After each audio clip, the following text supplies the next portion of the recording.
அண்மை செய்தி. Champions trophy cricket இறுதிப் போட்டியில் இந்தியா மற்றும் நியூசிலாந்து அணிகள் பல பரீட்சை மேற்கொள்ளவிருக்கிறது.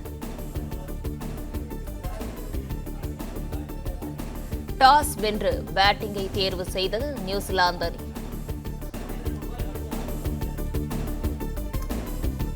டாஸ் வென்று பேட்டிங்கை தேர்வு செய்தது நியூசிலாந்து அணி.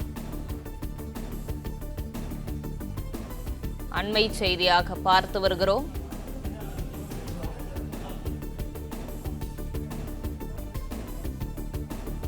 துபாயில் நடைபெற்று வரும் சாம்பியன்ஸ் டிராபி கிரிக்கெட் போட்டிக்கான டாஸ் போடப்பட்டுள்ளது. இது குறித்தான விவரங்களோடு இணைகிறார் செய்தியாளர் மகேந்திரன். இது குறித்தான முழு விவரங்களையும் வழங்கலாம். இந்தியா நியூசிலாந்து அணிகள் மோதக்கூடிய சாம்பியன்ஸ் டிராபி 2025 இறுதிப் போட்டி இன்று துபாய் சர்வதேச மைதானத்தில் நடைபெறுகிறது. இந்த போட்டிக்கான டாஸ் தற்பொழுது போடப்பட்டிருக்கிறது. 13வது முறையாக, அதாவது இந்திய அணி இந்த போட்டியிலும் டாஸ் தோற்றிருக்கிறது. நியூசிலாந்து அணி டாஸ் வென்றிருக்கிறது.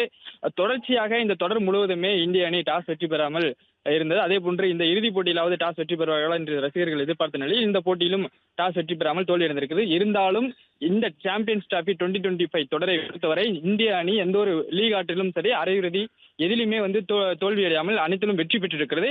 அதே போன்று இறுதிப் போட்டியிலும் டாஸில் தோற்றிருந்தாலும் போட்டியில் வெற்றி பெறும் என்று ரசிகர்கள் நம்பிக்கை தெரிவிக்கின்றனர். குறிப்பாக 8 அணிகள் பங்கேற்ற இந்த கிரிக்கெட் சாம்பியன்ஸ் டிராபி லீக் தொடரில் அரையிறுதி சுற்றில் இந்தியாவும் நியூசிலாந்தும் வெற்றி பெற்று இறுதிப் போட்டிக்குள் நுழைந்தது. நடப்பு சாம்பியனான பாகிஸ்தான் லீக் சுற்றிலே, அதாவது இந்த போட்டியை நடத்துவதும் பாகிஸ்தான் தான், அவர்கள் லீக் சுற்றிலே வெளியேறிவிட்டனர். இந்த சூழ்நிலையில் ஐசிசி சாம்பியன் தொடரை 3வது முறையாக இந்தியா வெல்லுமா என்ற எதிர்பார்ப்புடன் இன்று இறுதிப் போட்டி நடைபெறுகிறது. துபாய் சர்வதேச மைதானத்தில் இந்த போட்டி நடைபெறுகிறது. இன்றைய போட்டியில் இந்தியாவும் நியூசிலாந்து அணிகளும் மோதுகின்றன.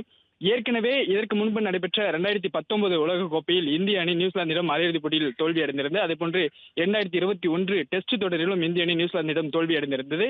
இதற்கெல்லாம் பழித்தீர்க்கும் வகையில் அல்லது இதற்கெல்லாம் பதிலடி கொடுக்கும் வகையில் இந்திய அணி இன்று இறுதிப் போட்டியில் வெற்றி பெற்று 3வது முறையாக சாம்பியன்ஸ் கோப்பையை வெற்றி பெறுமா என்ற எதிர்பார்ப்பு ரசிகர்களிடையே நீடிக்கிறது. விவரங்களுக்கு நன்றி மகேந்திரன்.